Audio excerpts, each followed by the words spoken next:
On va voir maintenant une deuxième technique, un petit peu plus longue mais plus précise. Donc nouveau projet, je choisis mon modèle, ma photo. J'envoie la photo au-dessous. Maintenant ce que je vais faire, je vais restaurer la partie effacée du modèle. Vous voyez que si je déplace la photo, on a cette partie donc transparente. Pour la restaurer, on va cliquer sur ce bouton restaurer. Alors d'abord, on voit qu'il y a le bouton gommer. Gommer, ça permet d'effacer une région du modèle. Restaurer, ça permet de la restaurer. Donc, je vais restaurer également ici. On a les mêmes boutons à droite. À droite, en fait, c'est pour faire la même chose, mais sur la photo. Positionner, il occupe toute la largeur parce qu'on ne peut positionner que la photo. Le modèle, il reste là où il est. Donc là, où elle est la photo, ben, pour le savoir, on va la mettre tout simplement dessus. Elle est ici, donc je la remets bien au bon endroit, plus ou moins. Je la remets dessous. Un petit coup de roulette pour faire du zoom. Bouton du milieu enfoncé et je déplace la souris pour me déplacer dans la scène. Alors maintenant, ce que je vais faire, je vais augmenter la transparence, diminuer l'opacité du modèle. Donc c'est ici que ça se passe. Donc je peux choisir un numéro entre 1 et 255 ou alors cliquer, maintenir enfoncé le bouton gauche et déplacer la souris vers le haut, vers le bas. Voilà. Je fais en sorte de voir les deux en même temps, donc la photo et le modèle. Maintenant, je vais ajuster les dimensions et la position de la photo pour la faire correspondre au modèle. Donc je vérifie que je suis bien sûr positionné, je déplace, touche majuscule enfoncée comme c'est écrit ici là, et je glisse pour redimensionner. Je vais voir la largeur, l'écartement des yeux. Voilà, les yeux de la bouche. Pour la bouche, à la limite, c'est moins important parce qu'il y a des gens qui ont une bouche plus large. Alors, les yeux, diminue un petit peu peut-être. Voilà.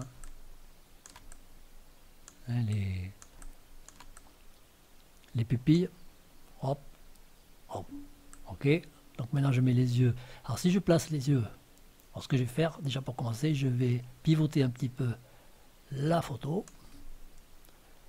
Donc, rotation ici, je déplace vers le haut, vers le bas. Voilà, donc moins 5 c'est bon. On peut mettre moins 6, moins 4 si on veut un truc plus précis. Donc là, les yeux sont bien. Si je mets les yeux au bon endroit, la bouche, elle est également au bon endroit. Elle est un peu plus vers là, mais bon, elle est à la bonne hauteur. Le nez, il est un peu plus bas. Donc il faut choisir. Si on ajuste les yeux, on a la bouche aussi, mais le nez non. Si on ajuste le nez, la bouche et les yeux sont plus hauts. Donc je vais choisir la majorité des votes. Donc les yeux, la bouche, ok. Donc on est bien ajusté. À partir de maintenant, on remet l'opacité au maximum pour le modèle. Et là, donc maintenant, je vais gommer tout simplement, petit coup de roulette, gommer le modèle, pas la photo, le modèle. Alors, diamètre du pinceau, c'est ici que ça se passe, mais vous pouvez également maintenir le bouton moins du clavier enfoncé, ou alors plus enfoncé. Donc là, où je glisse, où je fais des petits clics, ça revient eux-mêmes. Là, je fais des petits clics. Ça, c'est plus de... un peu plus de flou sur le bord, etc. Alors plus le diamètre est gros, plus on a des petits flous sur le bord, ce qui rend plus naturel. Donc après on le corrigera en restaurant. Hein. Restaurant, comme je l'ai dit, c'est l'inverse de gommer. En restaurant avec un diamètre plus petit. Voilà, donc là on est bon, plus ou moins.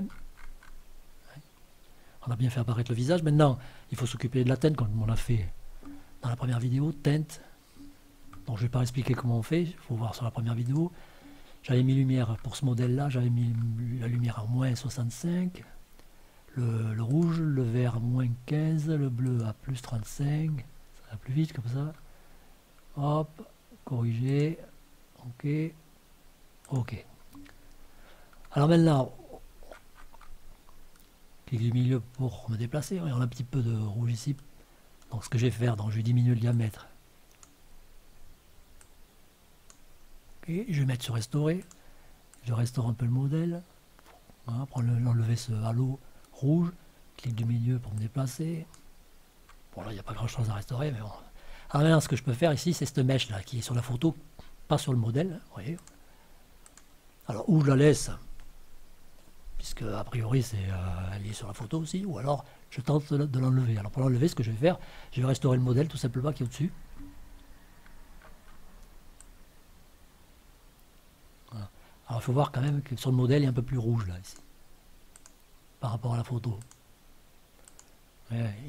Alors, ce que je peux faire, c'est l'opacité, augmenter le diamètre, pour faire un mélange des deux. Hop là. Alors si je fais une bêtise, je peux revenir en arrière, édition, défaire, CTRL Z, raccourci clavier, revenir à l'avant, CTRL Y. Et voilà, donc là j'ai enlevé la mèche, j'ai fait un petit peu de mélange entre l'original et le modèle en diminuant l'opacité. Et donc on est bon, on n'a plus qu'à exporter, comme on l'a fait précédemment sur la première vidéo.